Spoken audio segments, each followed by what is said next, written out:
Cool. Thanks everyone for joining. Thanks for the introduction. Thanks for the invitation as well from the Ecological Forecasting Initiative and ESA.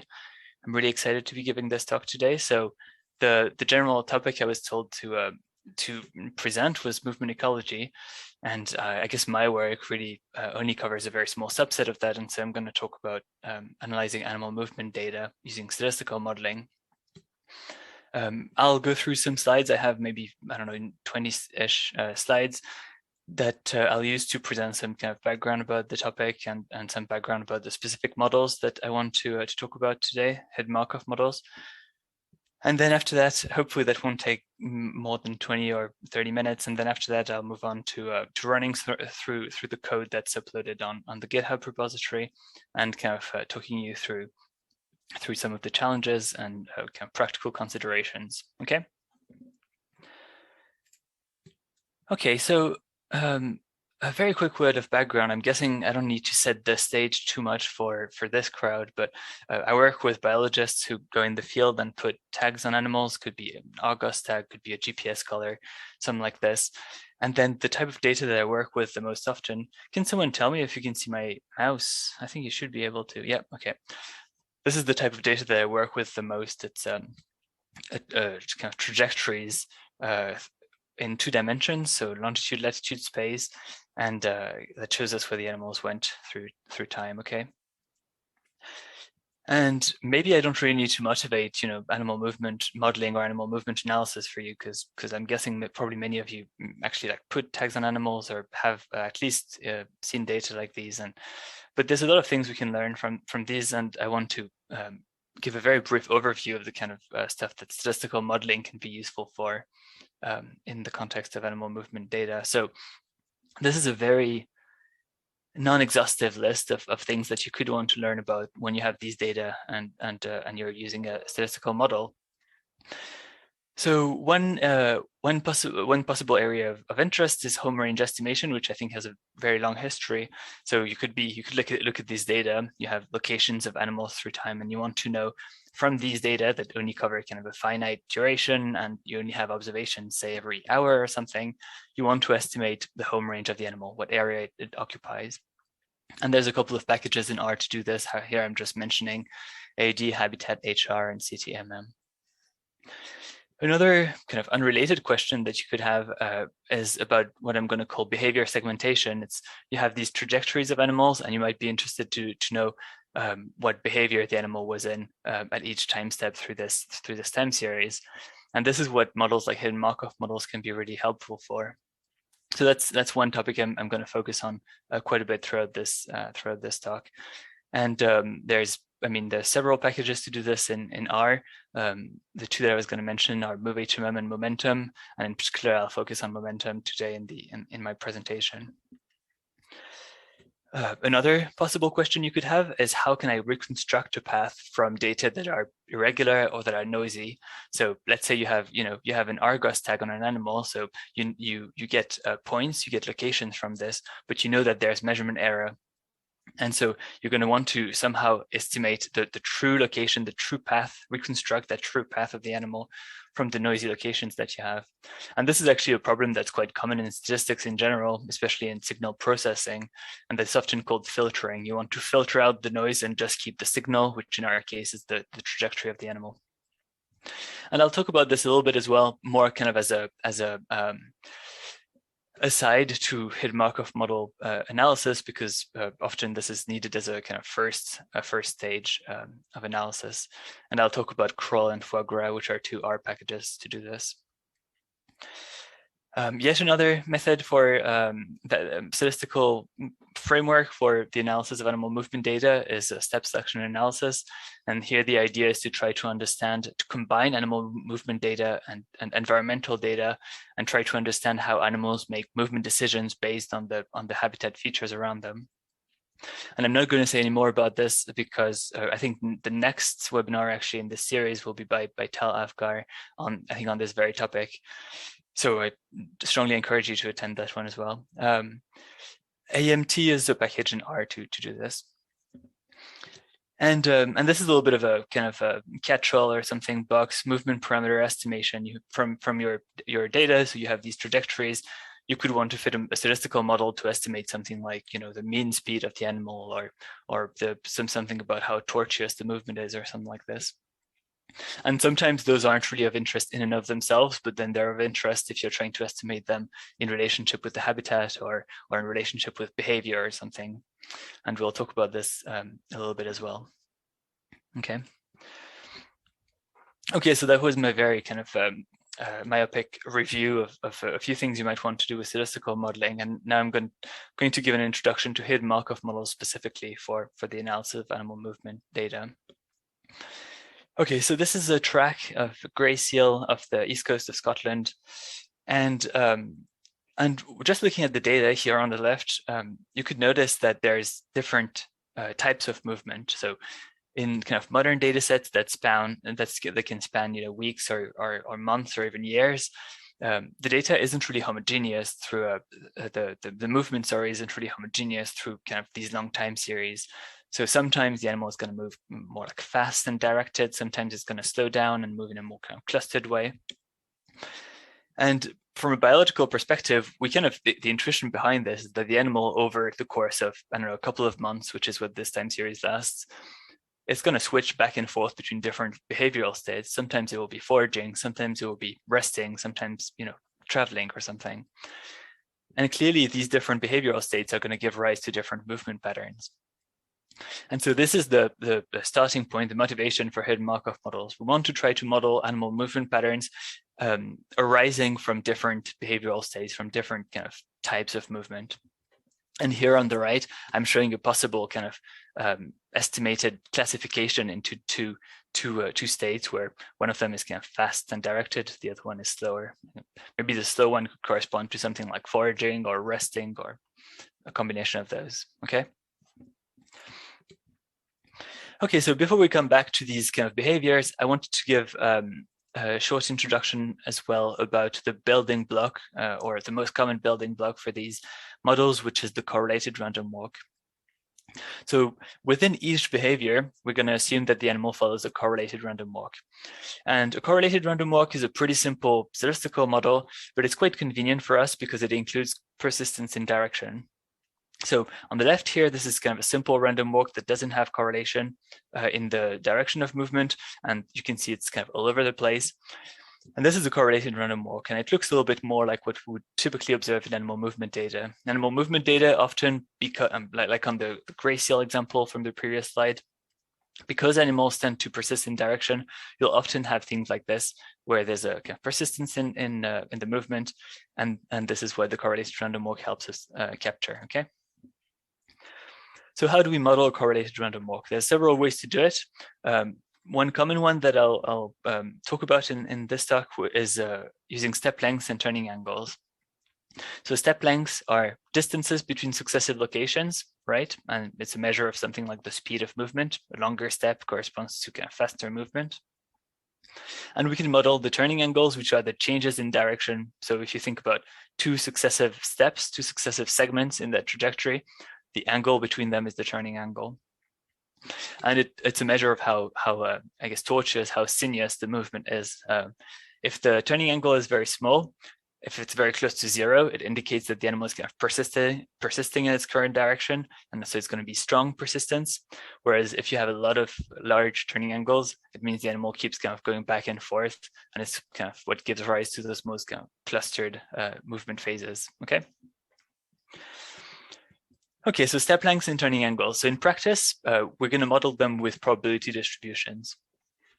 So a step length is a positive number, right? Or at least a non-negative number.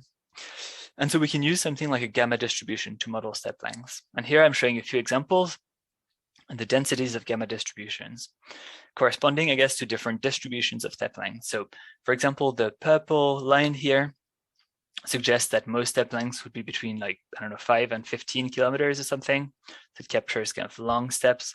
Whereas if you look at, I don't know, this yellow line over here, it suggests that most of the steps are going to be somewhere between, 0 and 3 kilometers or something. So it corresponds to slower movement. Okay, so by changing this distribution of step lengths, you can capture different kind of speeds of movement. And then turning angles. So turning angles are defined between minus 180 and plus 180 degrees, right? That's kind of on a circle, or between minus pi and pi. And so we can use something that we call a circular distribution. These are kind of probability distributions defined on the circle. And one example is the von Mises distribution that I'm showing here. And this captures something about how directed the movement is. So for example, the dark blue line here, it's quite peaky around 0. So it means that most turning angles are going to be close to 0. So it means strong directional persistence.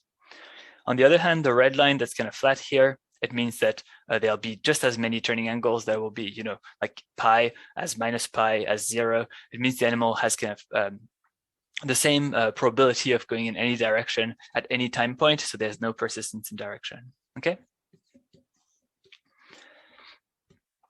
Okay, so that was kind of the very brief overview of correlated random walks and how we capture the speed of movement and the persistence in direction. And now I want to quickly come back to the hidden Markov model component of it, like the different behaviors that we observe.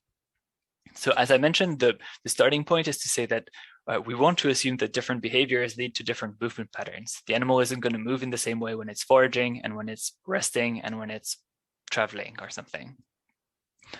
And so mathematically, what we use to model this is a model called a Markov chain. And this Markov chain is a temporal process that's going to model the behavior of the animal or be a proxy for the behavior of the animal.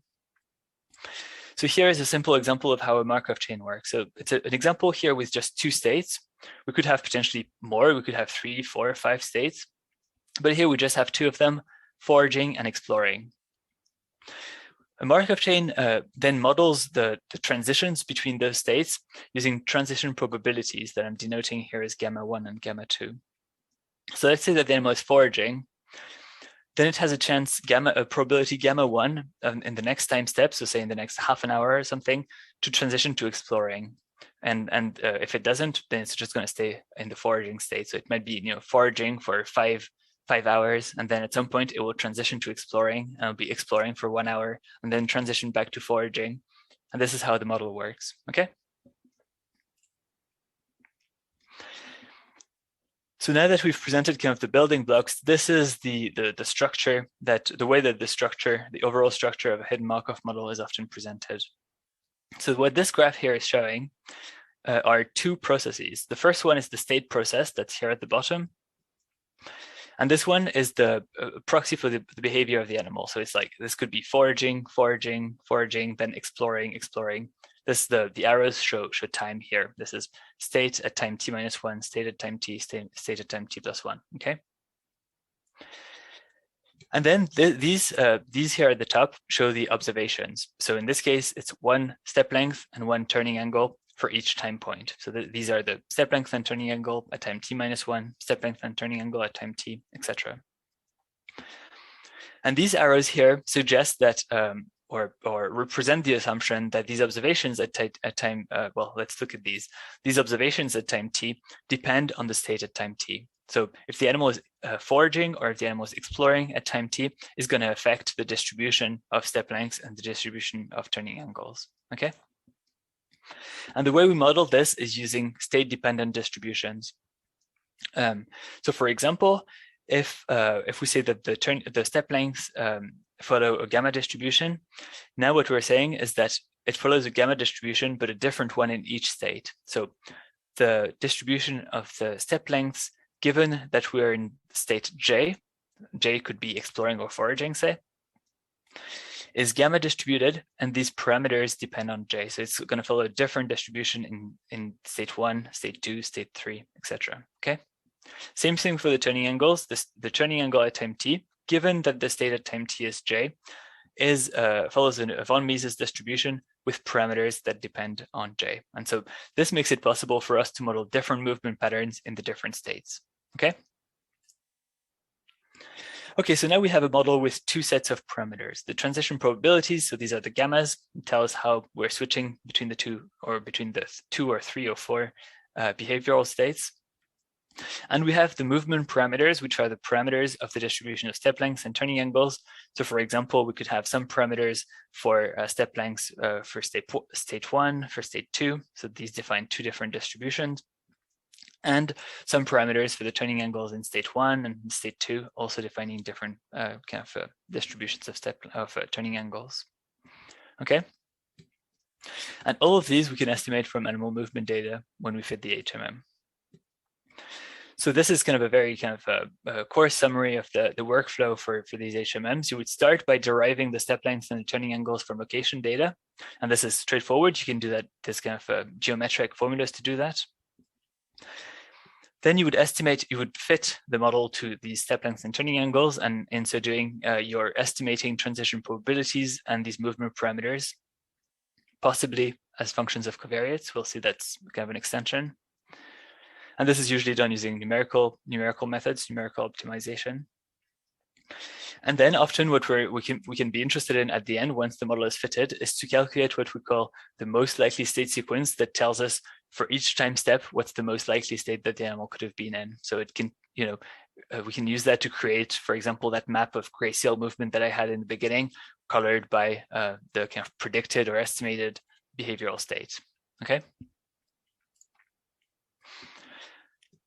Okay, so I wanted to briefly talk about a couple of common challenges in applying these models before I get into the code. I realize that I'm going quite fast over all this. I hope that's fine. I hope it's still kind of making some sense, and I hope they will make sense at least once I go over the code in more details and talk about these things again. Okay. Okay, so first challenge practical challenge that a lot of people have when applying these models is the choice of starting parameters. And I'm going to explain what I mean by this. So these hidden Markov models we fit by numerical optimization. So it means we're evaluating a function that we call the likelihood, and the likelihood measures how plausible the data are for a given set of parameter values. And then what the software is going to do is that it's going to try a whole bunch of different parameter values and try to find the parameter values that maximize that function, that make the data look the most plausible, right? And to do that, we need to use a numerical optimizer. And what numerical optimizers do is that they start somewhere, they choose kind of or they need an initial value for the parameter, and then they use some kind of sophisticated rules to decide where to go next and how to explore parameter values in such a way that they'll find the maximum. The problem with this is that they're not guaranteed to work. And here I have a kind of a little toy example. So let's say that this line here shows the likelihood function. And so we're looking for the maximum of the likelihood, which is this point here. And this 5 would be the value of the parameter that maximizes the likelihood. So this would be our estimated parameter. Let's say that we start off our optimizer here. So we say we don't really know what the value of the parameter is. So we just say, well, start from here and just try to find the maximum. Often what these optimizers do is that they use the gradient, they use the slope of the function to try to go as high as possible. And then when it starts going down, they're like, oh, okay, I went too far, so I need to go back up. And then they go back up, and then they get stuck in the first kind of peak, the first little hill that they encounter. And the problem with this is that now this optimizer here got stuck in this hill when we know that this one was actually higher. This was the actual best model, but this optimizer never actually got this far because it just got stuck in this hill. Okay. On the other hand, if we started from this side, and why not, right? We could just have started just as well from this side. This time the optimizer would have followed the slope again and then realized it's going down and then come back. And then it would have got stuck in this. And that's exactly what we would have wanted. This is the best model. This is the maximum of the likelihood. So in this case, it worked. And in this case, it didn't work. And it just depended on the starting value. It didn't, the data are the same. Everything else is the same. Okay. And there's no general solution to this problem. This is a pretty common numerical problem. A couple of partial solutions. One of them is to try many starting values. So if here we were to try, like we try setting the starting value at every unit or something over this whole range. And then we run the optimizer. Of course, it's computationally quite expensive, but by the end, at least quite a few of them will have found the best model. And then we'll be like, okay, well, we're quite confident that this is the best model. And we know for a fact that this isn't because we found another parameter that has better likelihood. Okay. So that's one thing that's often recommended. And another is to look at the data to pick plausible values. You want to try to pick an initial value that's as close as possible to what will end up being the estimated value. And to do that, there's kind of ways to look at the data, kind of exploratory data analysis, to do this in a clever way. And I'm not going to really give much more detail about this right now, but I wrote a vignette a while ago for the package MoveHMM to do this. And this is the title. You can just Google it and you'll find it. And it's for MoveHMM, but it applies just as well to Momentum. So regardless of the software you're using, you could have a look. Okay. Okay, so that was the first challenge. Another quite common challenge is the choice of the number of states. So I mentioned that, you know, the example I took had 2 states, but you could have 3, 4, and there's no general rule for choosing the number of states. It needs to be kind of user defined before fitting the model. Most studies, I think the vast majority of studies, uses just 2 states, which often end up being kind of slow and undirected movement and fast and directed movement. And I think the reason for that is that no matter what your data look like, it's quite likely that the HMM will pick up 2 very distinct states that will have kind of convenient interpretations and stuff. But in some cases, and now with like kind of higher resolution data and stuff, it's not unrealistic to fit models with 3, 4, maybe even up to like 5 states. And the only problem is that then it will become more and more difficult to interpret. And models with like there's almost no way you could interpret 10 or 12 or 15 states, even though in principle you could fit a model with that many. And one reason that this is such a practical problem is that standard model selection criteria like the AIC or BIC often select much more complex models than what we would actually want in practice. And the reason is that statistically speaking, when you include additional states, you explain more and more and more patterns in the data. And so AIC or BIC is going to say, well, that's great. We're like getting better and better at explaining the data. But the cost of that is that then you'll get 7 or 10 or 15 states, and from a biological or ecological perspective, you'll have no idea what they mean. So there's just kind of no way you can actually work with those. So a paper came out a few years ago in JABES about selecting the number of states in hidden Markov models.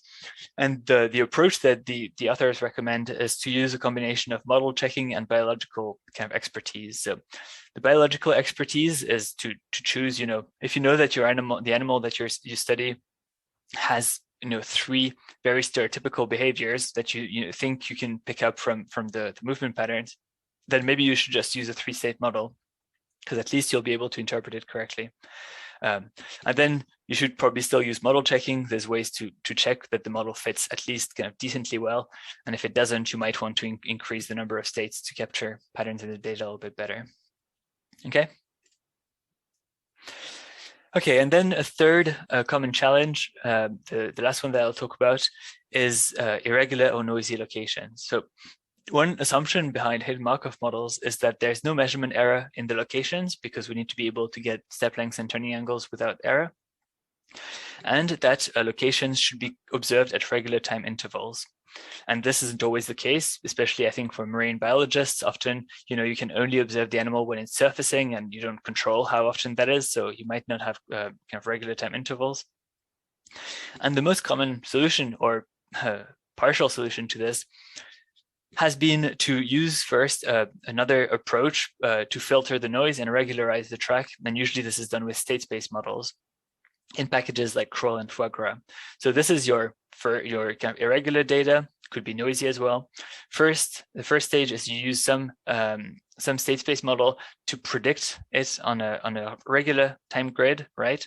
And then you treat that red line, the predicted red line, as data in the second stage, and this is using the HMM to estimate the behaviors, okay?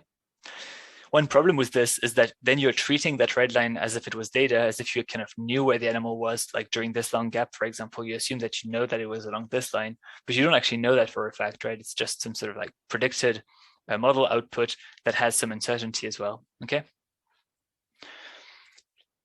So another approach, kind of a slightly better approach that has been proposed recently, is called multiple imputation. So here I'm still talking about the case where you have kind of noisy or irregular data.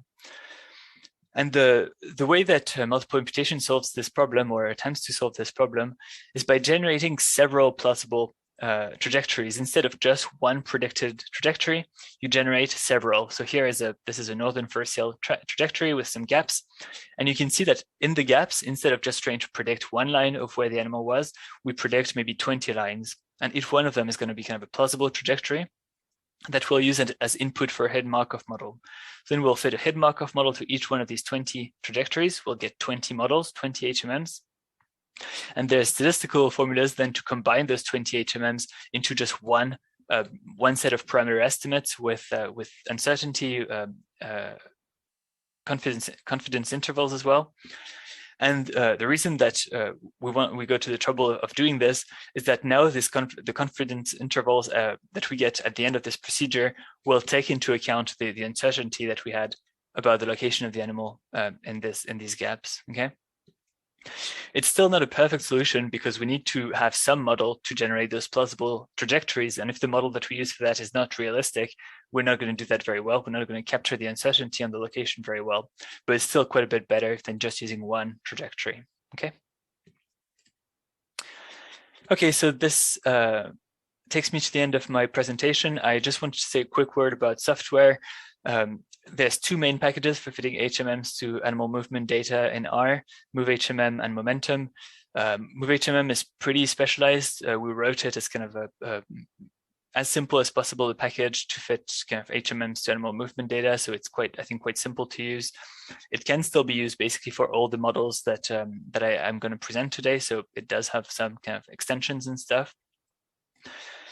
But Momentum is quite a bit more general. Momentum was developed as kind of an extension of MoveHMM, and it includes anything you can think of almost is in Momentum. So if you want something fancier, you might need a Momentum. And I'm going to talk about Momentum today in the practical session, mostly because it has some integration with packages that do filtering and prediction. Okay.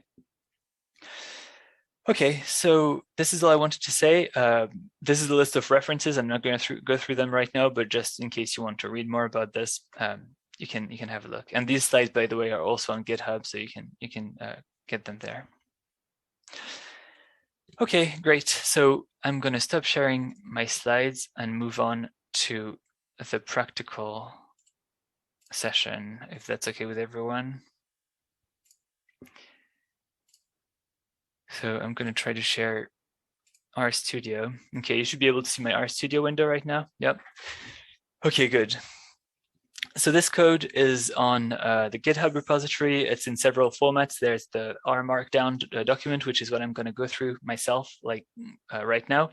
But there's also just the output of this in PDF format or HTML format. And there's also just a pure R script in case you just want to have the code without having all the text that's in between. Okay. I can give you a couple, maybe 1 minute if people are kind of setting up their RStudio. I'm not sure if people are going to be trying to execute stuff at the same time as me. I guess I'll take this opportunity to maybe have it.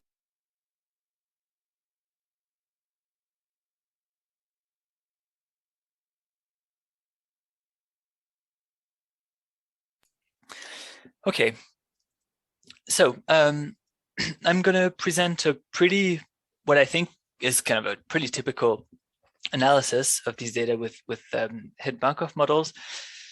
It's with a data set that I took from the Movement Data repository, which is kind of amazing. It's a data repository with open source and kind of free to use data sets. So I'm very grateful to the authors. I think the data were provided by Sloto and co-authors, and I think it's a data set that comes from a publication by Thacker and co-authors. So thanks to them, it's data on African elephants. As a disclaimer, I don't really know anything about African elephants. I don't really know anything about any animals. So I'm just using this as a kind of example data set. And I'm not really claiming any biological insights from this. I'm just showing this to you as a pretty stereotypical analysis using these models. Okay, so I'm going to run this to load the packages. So it loads things like Momentum and foieGras that I'll talk about a little bit later. It loads this file has just one function that I'm going to need later. Okay, so now this is done. So we can, what this chunk of code here does is just load the data from this URL. So this is the URL of the data on MoveBank. You can load it. It takes a little while. You need a data internet connection to do this. And then, I don't know if you've ever seen a MoveBank data set, but they have kind of all those columns. We don't need all of these for our purposes. So what I'm doing next is just to subset to a few variables that we want to keep. And so this is the data set that I get, where ID is the individual ID of the elephant, because there are several elephants in this data set. Time is the time of the observation, longitude, latitude, and temperature. Okay. And this is a big data set. It has, I think, 200, almost 300,000 observations. So it would take forever to, well, I shouldn't undersell the computational speed of my software, but it would take a while to fit models on this, especially kind of complex models. So I'm just going to take a subset of the data for illustrative purposes. And so this is what this is doing. So let's see. This is the same thing, but now we just have data from two individuals. Oh, oops, this is what I wanted to show. What happened? Yeah, here it is. So we have ID, time, longitude, latitude, temperature for two individuals, and we have 1,000 observations of these two individuals. The reason I'm still taking observations from two individuals rather than just taking one track is that I want to illustrate that we can also use these methods on several tracks. Okay, there's nothing preventing you from doing that. All you need is a column in your data set that's called ID, and that identifies the tracks. Okay. Okay, so we can visualize the data. So if you plot longitude against latitude, this is what it looks like. So here it's the two different tracks are in two different colors. You can see that there's kind of a gap here, and we'll talk about this in a little bit. We can also plot, this is just longitude against time, and here you can see the gap very clearly.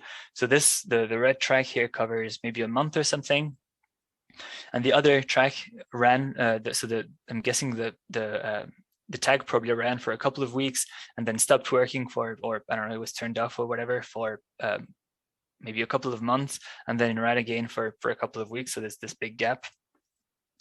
And we can also see latitude against time, and this is what it looks like. Okay. So these are GPS data. I'm going to assume no measurement error, so I'm not going to worry about measurement error. What I am going to worry about is these big gaps. At some point, we'll have to do something about these. Okay. Okay, this chunk of code here, I'm using to project the location. So right now I have longitude, latitude locations. And in many cases, we're more interested in having easting and northing projected locations, okay? And this is because longitude, latitude locations are a little bit strange. They're not, they're both angles, and so they're not very convenient often for modeling. I don't know very much about GIS either. So here, this is the code I'm using. I'm not sure that this is the best way to do it. And you guys might actually find, problems in this code. I hope not, but I think it works. And the reason I think it works is that when I plot the projected locations, which is what I'm showing here, it looks pretty close to the original ones, which is what I would expect here, because this is a data set from the Kruger National Park, I think, in South Africa, which isn't too far from the equator. If you had data like I was talking about, elephant seals or something, or data in like Antarctica or something, when you project your locations, your projected tracks are going to look nothing like your longitude, latitude tracks, because the further you go, the closer you go to the poles, the more distorted the projection will make them look. But anyway, this is the projected tracks I have. I'm pretty happy with them. Okay, so let's talk about the main problem we have with this data set before we can apply hidden Markov models, which is that we have irregular time intervals. And they're not totally irregular. The base kind of frequency for observations was 30 minutes, one observation every 30 minutes in this data set. But there are quite a few missing locations. And each time there's a missing location, instead of having a 30-minute interval, you have a 1 hour interval, right? If there's two missing locations, you have a 1.5 hour interval, etc. And so what I'm showing here is the count for different time intervals. And so you can see that most of them are around 30 over here. So that's good. But you have a few around an hour. So these are when there was just one missing location. You have a few around 1 hour and a half, etc. And here I'm truncating the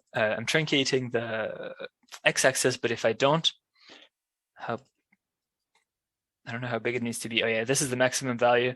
Is 68,000 minutes. So this is like the very, very long gap that we saw in the second elephant's track. Okay. So we want to do something about these. And the first stage, I think, that we often want to apply before doing things like trying to predict locations over the gap or something like I was talking about with state space models. We might just want to split tracks where there's very long gaps, because you don't really want to fill in, if there's a gap of 2 months, you don't want to have to predict locations over 2 months. There's no point in doing that because you're not going to be able to do it with any precision. So instead, what we often do first is to split the track so that then you say, well, before that two-month gap, it's one track, and after that 2-month gap, it's another track. They come from the same animal, and you can keep that information if it's useful, but you can just treat them as 2 different tracks. Okay. And so here I'm using a function that's loaded from a different file called utilityfunctions.r that's also on the GitHub. I call it split@gap, and it takes the data set and the maximum gap as input. And the maximum gap is in minutes. So here I'm saying 2 minutes. And here I'm also saying that if this gives rise to tracks that are shorter than 24 hours, you can remove them so that it doesn't just keep a single observation as a track or something. Okay, so if I apply this and then plot the split data set, this is what I find. And so here you see what it did. It removed the long gaps and instead just defined new tracks. And I think in this case, it ended up defining 9 new tracks by removing gaps. And so we know that these 3 here still come from the same individual. These like 6 or whatever came from the same individual, but we're just going to treat them as separate tracks. Okay. So it just means I replace the ID column by something that identifies that they're separate tracks. And so now we've removed kind of the worst of the long gaps. Okay.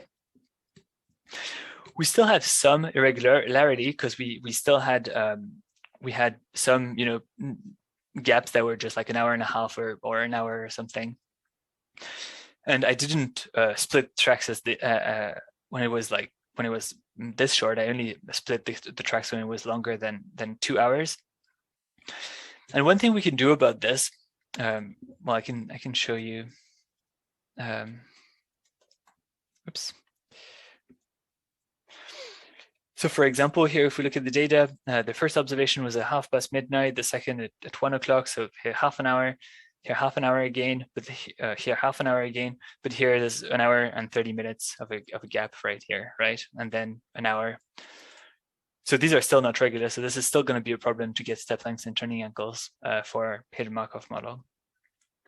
So one thing that we can do is to include rows of NAs. So here, for example, there's 2 missing locations between these 2. So we can just pad this data set with rows where we put missing values, NAs in R, for longitude and latitude. And here I'm using a function set NA from the AD habitat package that does just that. Okay, so this is, I'm going to show it in the console. So this is the data set I have now. I have still ID, X, Y, time, and temperature. It's the same columns, but now I have rows of NAs where there were missing locations. And you can see that these correspond to the times where we didn't have a location, okay? So now we have 2 o'clock, 2:30, 3, 3:30. These are now at regular half-an-hour time intervals, okay? And so now we can directly input this into momentum to fit an HMM. Okay. So first step of the analysis, if you remember the workflow I was presenting, is to get step lengths and turning angles. So this is what this function here, prep data, does.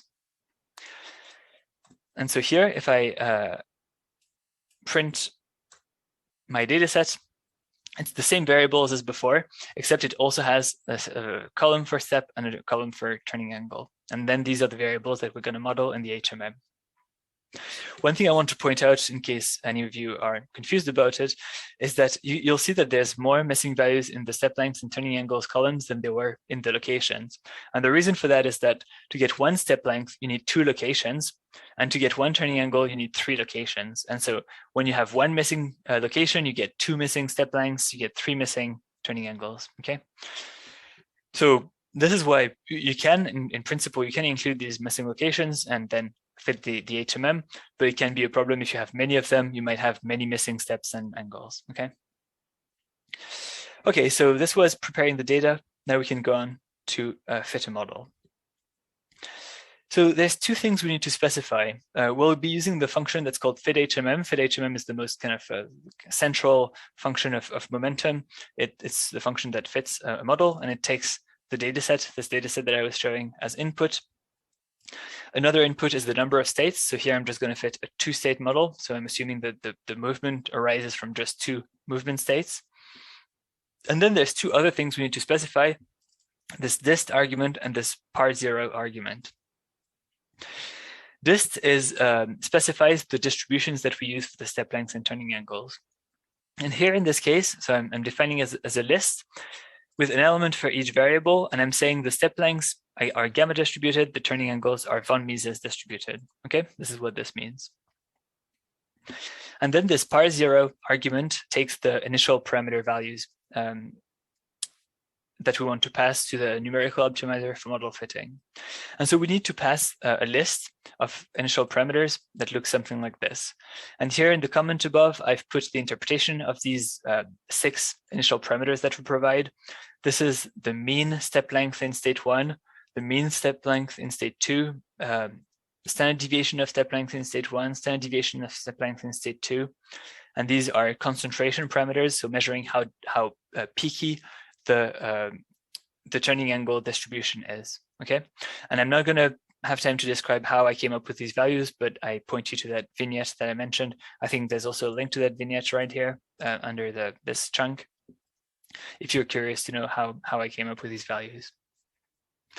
Okay, so I'm just going to run this chunk, and it's going to take a few seconds to fit the model. Now it's fitting the HMM, it's estimating all those parameters. And once we have this fitted model, we can print it. So if we print it, it gives us the parameter estimates for all those parameters. So these are parameters of the step length variable. So this is in state 1, we have a mean and a standard deviation. In state 2, we have a mean and a standard deviation as well. These are parameters of the turning angle distributions. You don't need to worry about these right now. And these are, this is a transition probability matrix. So showing us the probability of transitions between our 2 states. So this is the transition probability from state 1 to state 2, about 17% in this case. And this is the probability of transition from state 2 to state 1. It's about 10% in this case, okay? So these are all the parameters that I mentioned in my slides, all the parameters that we want to estimate, okay? So it's a little bit difficult to interpret these in and of themselves. One thing you can do is to use just the plot function on the HMM object. And if you do that, it's going to return a bunch of different plots that help you interpret the model. So the first one, this shows a histogram of the observed step lengths.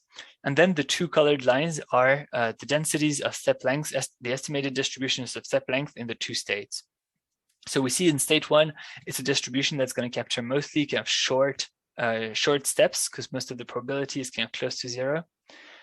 And state 2 is going to capture more kind of the longer steps, because it ranges from 0 to, I don't know, 1 kilometer or something. It's going to kind of capture those longer steps. So state 2 is going to be faster movement, state 1 is going to be slower movement. Same with turning angles. In gray, it's the histogram of turning angles in the data, and then blue, it's the, orange is the probability distribution of turning angles that's estimated for state 1. So in this case, it's very flat, so very undirected movement. And in blue, it's a little bit more peaky, so a little bit more directed. And you can also get tracks. So these are just the 9 tracks that I had in my data set, colored. by the estimated, the most likely state sequence. Okay, so here, for example, I don't know if I can find an interesting one. I mean, any of them really. You see that, as I was saying when I was going over the distributions, slower movement is captured by the orange state, the first state, and faster movement is captured by the blue state. Okay. So with these, you can already tell quite a bit, and probably, you know, if I knew something about elephants, I could probably already say something about, you know, the blue state is maybe transit between areas of interest, and the orange state is a mixture of, like, I don't know, resting and foraging or something. Okay. Okay. So one thing we can try to play around with is the number of states. So let's say we want 3 states, actually. We think that elephants follow 3 different kind of stereotypical behavioral states, and we want to try to capture these in our model. So the only thing we need to redefine is the initial parameters, because now we need 3 parameters of each, because there's 3 different states and 1 parameter for each state. So again, I don't really have time to explain how I found these, but I'm redefining these, and now I'm fitting the 3-state model. It takes a little bit longer because there's more parameters to estimate. And once we have estimated it, we can do the same thing as before. We can print it to get the parameter estimates, and we can plot it to get all those plots. So if we print it, these are estimates of all parameters of step lengths and turning angles and probability, transition probabilities. But this time there's 3 columns, because 1 for each state. And we can also make the plots. And so this time there's 3 curves. And so here you can see that the first state captures still very short steps. The blue state captures kind of maybe intermediate steps, and the green state captures the longest steps. So you have kind of these three pretty distinct states that capture different types of movement. And here, this tells you something about how directed the movement is in each state. Okay, you can also plot them, and here you see that this is kind of what you would expect. Very slow movement is in orange, intermediate movement is in blue, and very fast movement is in green. Okay. Okay, so a 3-state model. And again, how do I choose whether to use a 2-state model or a 3-state model? There's no super clear guideline. It's just mostly about biological expertise. And again, I direct you to that James paper, the Pola et al. Paper, 2017, to see a discussion of this. Okay. Okay, one thing we're often interested in doing with these models is to get an estimate of what the animal was doing at each time step through our data set. And there's a function in Momentum that's called Vetorbi to do this. And Vetorbi uses the Vetorbi algorithm, that's what the algorithm is called, to get a sequence of numbers, and there's as many numbers as there are time steps in the data. And for each time step, it tells us, here it tells us that it was in state 1, 1, 1, 1, 1, 1 for the 6 first time steps, and then it would switch to state 2 or 3 or something at some point. So here what I'm doing is I'm adding a column to the data set with the estimated states for the 2-state model and the estimated states for the 3-state model. And then we can plot these. Did I not run this? Yeah, we can run this, and I guess I can get both of these. Here we go. And here, this is the estimated states for the 2-state model. This is the estimated states for the 3-state model. Okay.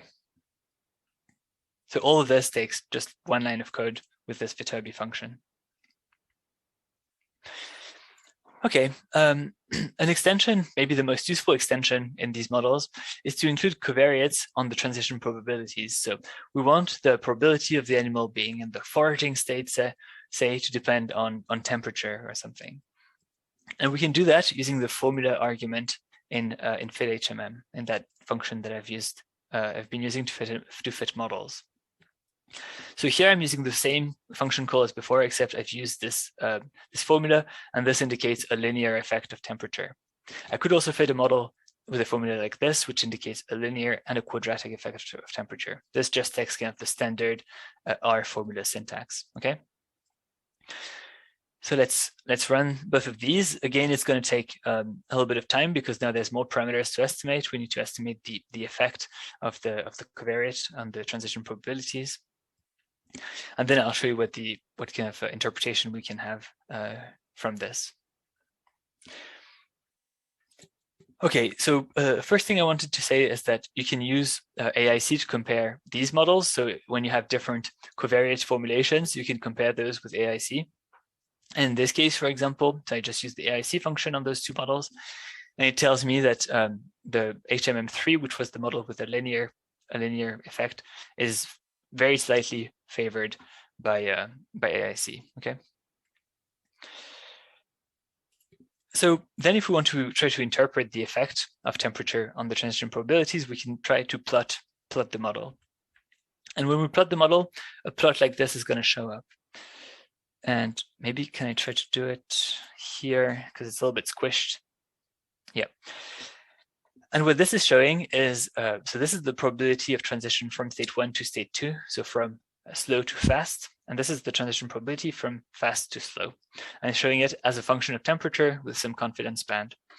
And so the main pattern that emerges from these plots, and I'll show another plot a little bit later that might be a little bit clearer, is that this transition probability increases with temperature. So it's more likely to transition from slow to fast when it's warm than when it's cold, okay? And so with this, as you can imagine, you can make a lot of ecological inferences about the effects of environmental covariates on animal behavior. I think these can be a little bit tricky to interpret. And so another type of plot that I find a little bit easier to interpret is a plot of stationary state probabilities. So what this is showing, again, it has the temperature on the x-axis, but this time it's showing us the probability of being in a state if the covariate was fixed to that value for a long time. And so, for example, if it was 40 degrees, you would have almost 80% probability of being in state 2, about 20% chance of being in state 1. Whereas if it's 10 degrees, there's a 40% chance of being in state 2 and 60% chance of being in state 1. Okay, and so you can make inferences about, at what temperatures is it more likely for elephants to be foraging, at what temperatures is it more likely for them to be transiting, etc. And I should say that this interpretation here, or this what I'm finding here, is that elephants are more likely to be in the kind of active movement state when it's warm. And I think that goes kind of against what I've heard from people who actually know about elephants, which is that they don't like heat very much and they tend to rest in the shade when it's hot. So I don't have a very good biological explanation for why this pattern shows up. Maybe it's just that the 2000 observations I subsampled from the data have this weird pattern that the rest of the data wouldn't, or something. Anyway, I'm not making any biological claims again. Okay. I'm conscious of time. I should probably hurry up a little bit. There's a method called pseudo-residuals to check goodness of fit in these models. And maybe I'll just show for one model. Let's say this one. There's a function called plot_PR that plots pseudo-residuals for a model in momentum. And those pseudo-residuals, they're a little bit analogous to residuals in linear regression or something. They're supposed to be independent and normally distributed. And these plots show you some kind of diagnostics that show you whether or not they are. And so these in particular, these are quantile plots of the pseudo-residuals against the standard normal distribution. And so deviations from this kind of diagonal line suggest lack of fit, right? A little bit like you would do in linear regression. So here, this is the three-state model. Actually, it seems to fit pretty well, okay? And you get pseudo-residuals for the step lengths, that's what's shown at the top, and for the turning angles, which is what's shown at the bottom, okay? Okay, so I went a little bit fast on this because I wanted to have a little bit of time to talk about regularization. So what I did throughout this analysis is that I put missing values in rows of data that were missing. When there were gaps in the data set, I just put missing values. But in some cases, you might not have that option. For example, if your data are completely irregular, right? If it's not even missing values on a regular grid, if it's just like, sometimes it's 37 minutes, sometimes it's 23 minutes, sometimes it's 7 minutes, just depending on when the animal comes to the surface or something. And so in this case, you're going to need another piece of software, usually something kind of implementing some sort of state space model to somehow predict the location of the animal on a regular time grid before you can apply Hill Markov models. And here, I'm going to show a first example using foieGras. Okay, so I'm not going to go into the details of what this code does. It just fits a foieGras model to the data, and then predicts on a half an hour time grid. There's a little bit of code that's really just to change the names of the data columns and stuff, because different packages have different expectations. But this looks, I think, more complicated than it really is. The main thing is this fits the state space model in foieGras, and this gets the predicted values. Okay, so right now I'm waiting for this to finish, and I'll just show you what the regularized tracks look like.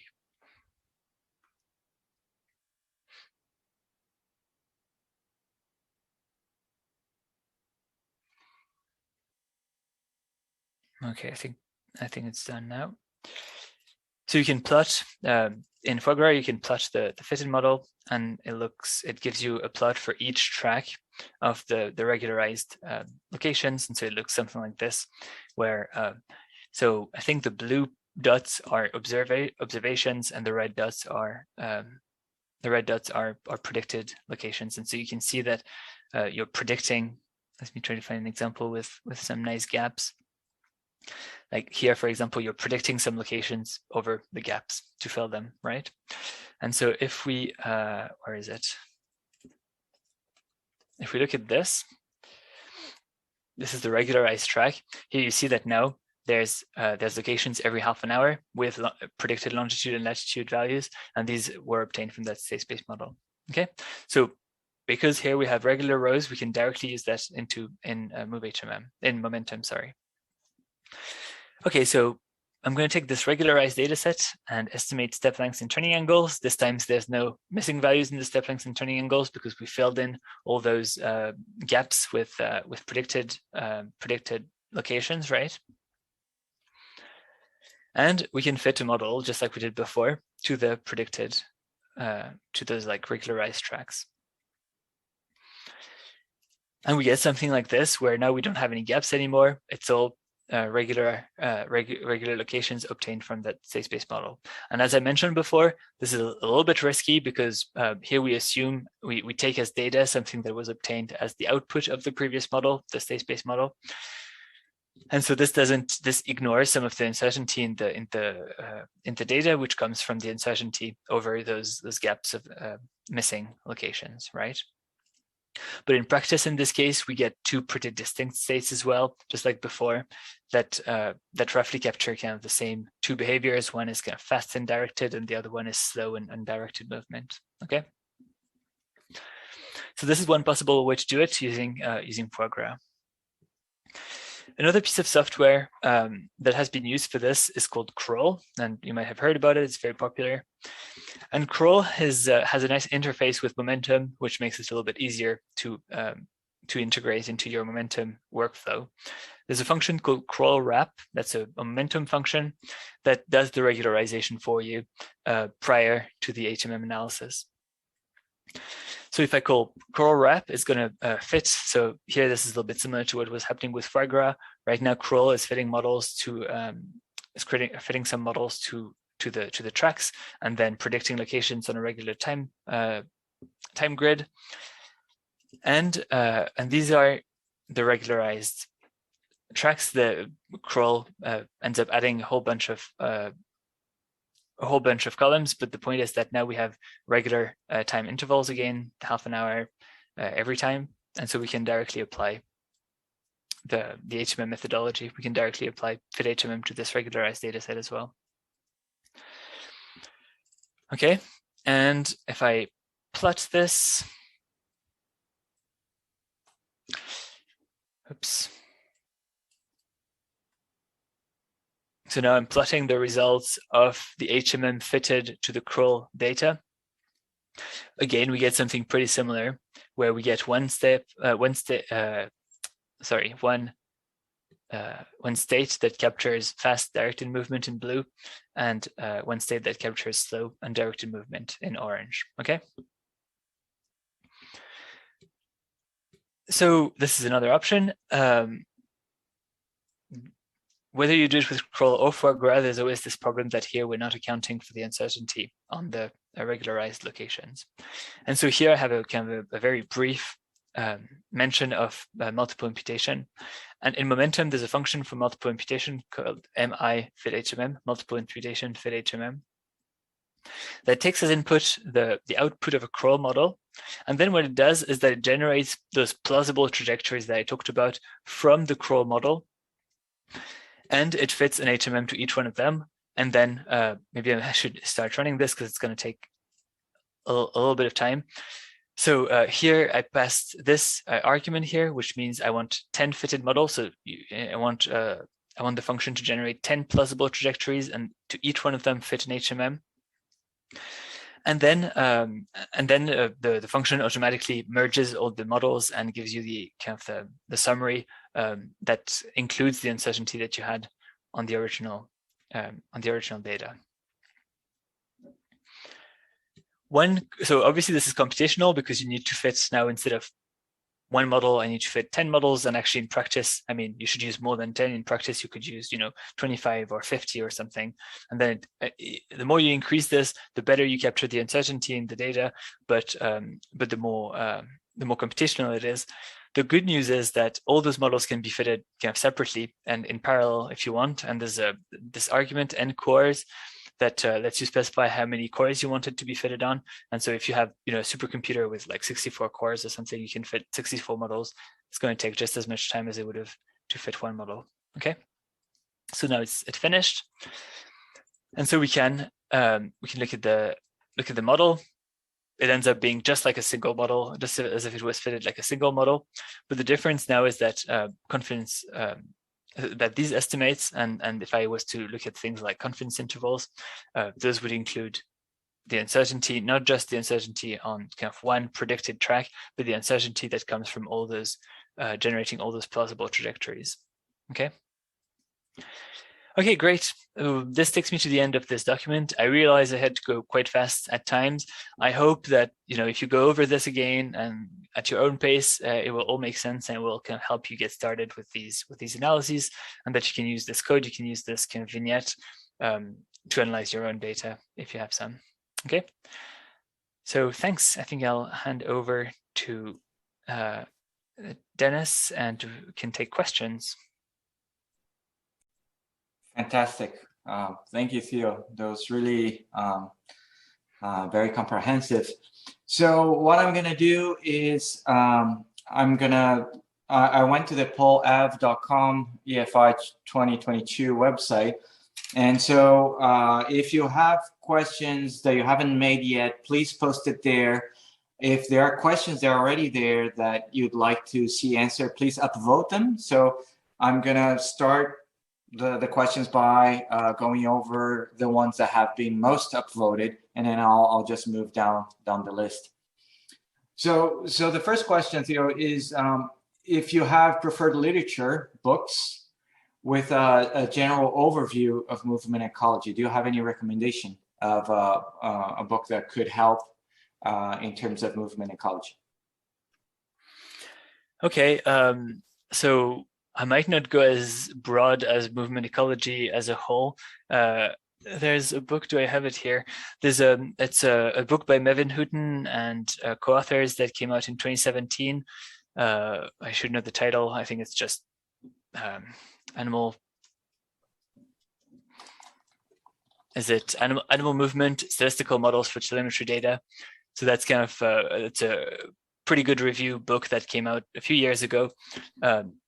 By a few people who work, amongst other things, on hidden Markov models, and who also work. I mean, the co-authors include the author of Momentum and the author of Kroll, and so a lot of people who know a lot about this. So I think it's a really good starting place. I mean, more than a starting place, it's a really good reference. Great. And I think somebody even posted the link here. So thank you, Emma, for that. And so the other question is, can the HMM models you implement in R be processed across different cores in parallel? Yeah, so To some extent, so to the extent that I described at the end. So when you're applying multiple imputation, so then yeah, you can do that because you're fitting 25 separate models, and it doesn't matter which one you fit first. So there are computational challenges to actually implementing the fitting of one model in parallel, because those models are fitted in a way, or the likelihood for those models is computed in a way that's kind of sequential. So it's a little bit tricky. You can't really just like split the data in a clever way or something to get the likelihood calculated in parallel. So it's not in parallel in general, but when you have to fit many different models, like in multiple imputation, then you can. Mm-hmm. And there's one question here. When you have an estimated state for each point in the trajectory, is there some way to estimate the confidence that the state is correct? And I think part of this has to do with the Vetorbi algorithm, right? It's the most likely, but is there any uncertainty associated with that?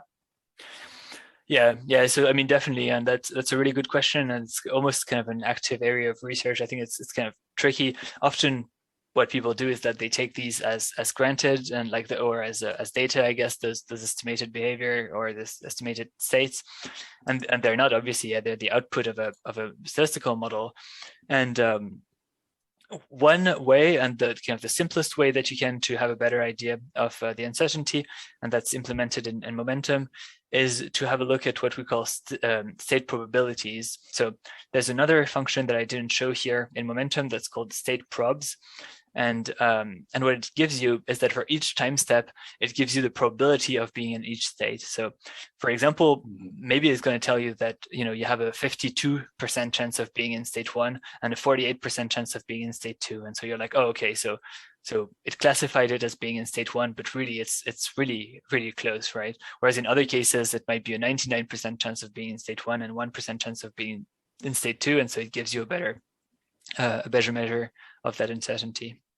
Okay. Mm-hmm. So somebody is asking here, can you review your typical model evaluation steps? So in addition to checking pseudo residuals, so how do you typically evaluate the performance and fit of the hidden Markov models that you run? Okay. That's a really good question, a difficult question, I think. So I think pseudo residuals are often the first place. Pseudo residuals can tell you things about whether you've missed something in the distribution of step lengths or distribution of turning angles. So for example, if you don't, your distribution of step lengths is very heavy tailed and you haven't captured that, it's going to tell you that, or something like this.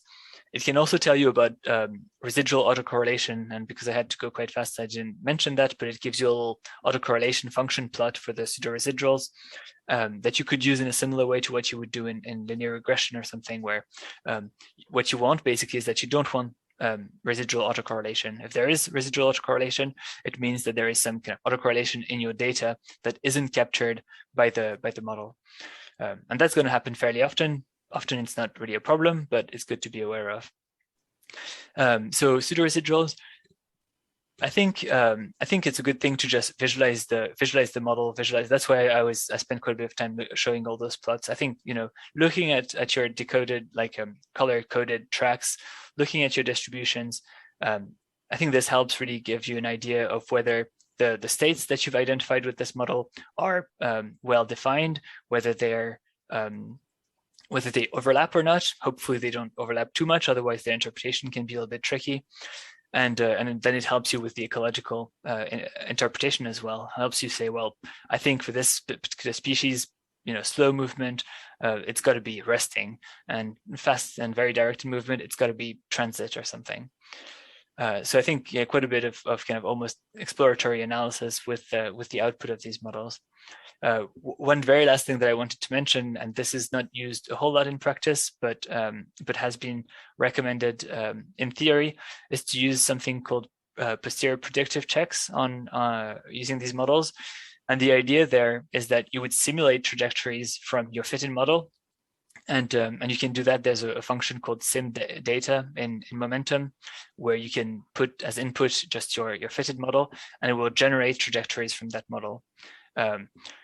And the reason that this can be useful for model checking is that you can look at features in those simulated tracks and compare them to features in the original data, and they can give you an idea of what's been captured and what hasn't. So if you simulate data tracks and you realize that the animal just goes way too fast compared to the real the real animal, or you realize that the animal I don't know, I mean, things like that, yeah, like if you identify features in the simulated data that don't look like features of the real data, those always point to kind of things that you've missed in your data.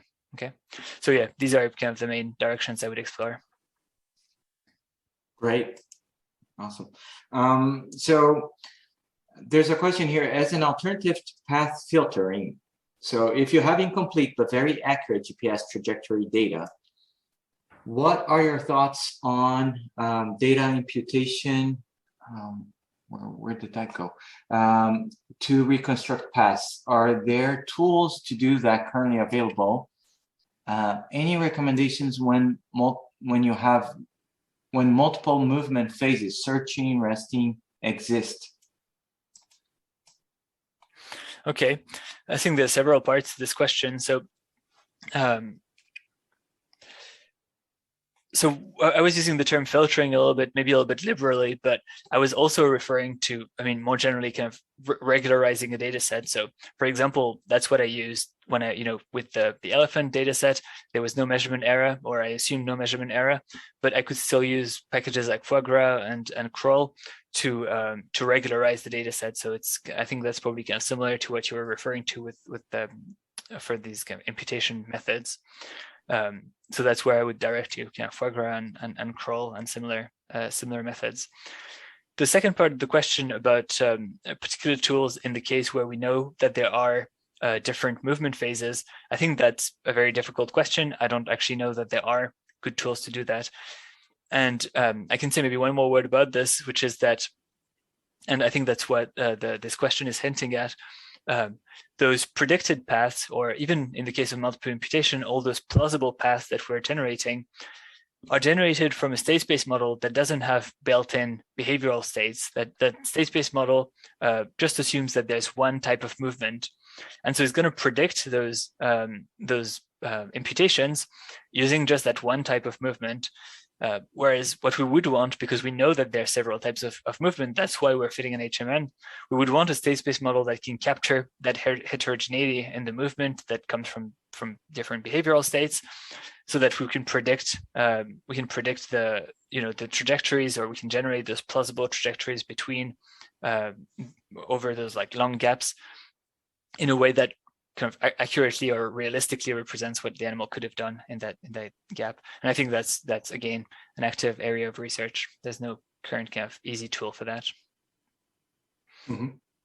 Perfect. How does the Markov model perform at differentiating behavioral states for data that are collected at different time intervals, say a couple of minutes interval versus hourly interval? Okay, so I'm not exactly sure what the question is asking. If you're asking basically, does it work better at differentiating between behaviors at a fine time resolution or a coarse time resolution? I think it depends a lot on your data set. One thing that's really important with these models is that the interpretation of everything depends on the time interval of your data. So if you have observations, it's not uncommon in some for some systems to have only maybe one observation every day or something, and maybe you can still, maybe from that you can still pick up some behavioral differences. You can pick up maybe migrating versus not migrating or something. But obviously at that time resolution, you wouldn't be able to differentiate between fine scale foraging and searching for food and all those like kind of finer scale behaviors. On the other hand, from your 2-minute data, you're probably not going to be able to differentiate between migrating and non-migrating, because that's just too coarse of a scale. But you'll be very good at differentiating between very slow movement, very fast movement, the kind of everything in between, depending on what your animal is doing. So I think the question of whether those models are better at different or what time resolution those models are better at, doesn't really have an answer, but you need to remember all the time that the interpretation depends on the time resolution. If I could just add, it seems like part of the challenge would also be thinking about the amount of noise in the data. So if you have very short time intervals, you might have a lot more noise than signal. But then if it's a very long time interval, then you're assuming a straight path. Well, I guess it depends how exactly you're modeling this, but which may or may not be accurate, right? So that's another sort of trade-off. Yeah, that's a good point. Yeah, thanks. Yeah. Is there an advantage to using foieGras over crawl for data regularization? No. The reason I showed both is that I don't know. I think it's best for people to know of all the different tools that are out there, and potentially now you can go and like read the papers and read the vignettes and read to kind of find out exactly what the differences are. They use pretty, from like a mathematical perspective, they use pretty similar methodology. For maybe I shouldn't say too much about my personal experience because it might not apply to you. In my personal experience, I think I found that crawl was a little bit more fiddly from kind of a numerical perspective. Sometimes it's just a little bit harder to fit a crawl model to your data, and if the crawl model doesn't fit well, or if for some reason it doesn't converge or something, then you're not going to be able to get those predicted locations, or maybe those predicted locations won't make any sense at all because the model will not make sense at all. So not really, but you might want to try both. All right, great. I got that you suggested to implement to split individual trajectories into long gaps. So you artificially create multiple individuals that are actually just one. How would it impact your estimates? How would we account for the nested structure? Trajectories nested within individuals. Is it possible to include some sort of random structure? Okay, so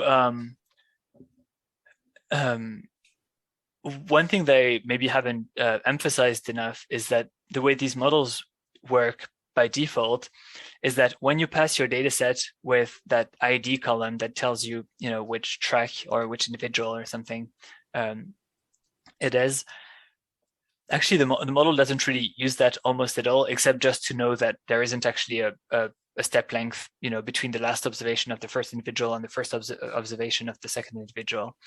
But the model is still going to fit just a common shared model to the package is still going to fit a shared model to all individuals by default. And so you'll get what we call pooled parameter estimates because they're the same parameter estimates for all individuals. Okay, so those parameter estimates that I was showing like in R before, they were estimated from 2 different individuals and from 9 different subtracks, and it just returned 1 mean speed in state 1 and 1 mean speed in state 2, etc. Okay, if you want inter-individual kind of heterogeneity, the kind of simplest way, or the main way to do this in Momentum or in MoveHMM is to just use fixed effects. So you could include something like a fixed effect of ID on the transition probabilities, and then you would be saying that the probability of switching between the different behaviors depends on which individual you're looking at. It's a little bit tricky to implement random effects, in the context of hidden Markov models. So that's why those packages don't allow for them by default. I've been working with someone else in St. Andrews. We've been working on a package called HMM-TMB that implements hidden Markov models with random effects.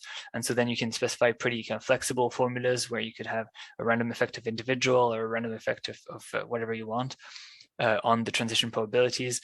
But that's still a little bit more kind of work in progress. Great. So we'll have to wrap up soon. I'll just put one more question and then we'll wrap up. There are many more questions, but unfortunately, I think we won't be able to go over them. Does MoveHMM does the package have instructions on how to model movement parameters like step lengths and turning angles as a function of covariates? Just like you showed with the transition probabilities, but instead of the covariates influencing the transitions, probabilities, they are influencing directly step lengths and turning angles. Yeah. So MoveHMM doesn't allow for that, but Momentum does. Momentum has a way to do this. I think it's an argument called DM in FitHMM. So you'd have to refer to the documentation. Momentum has a pretty long vignette with a lot of examples of different data sets analyzed, but with HMM with the code.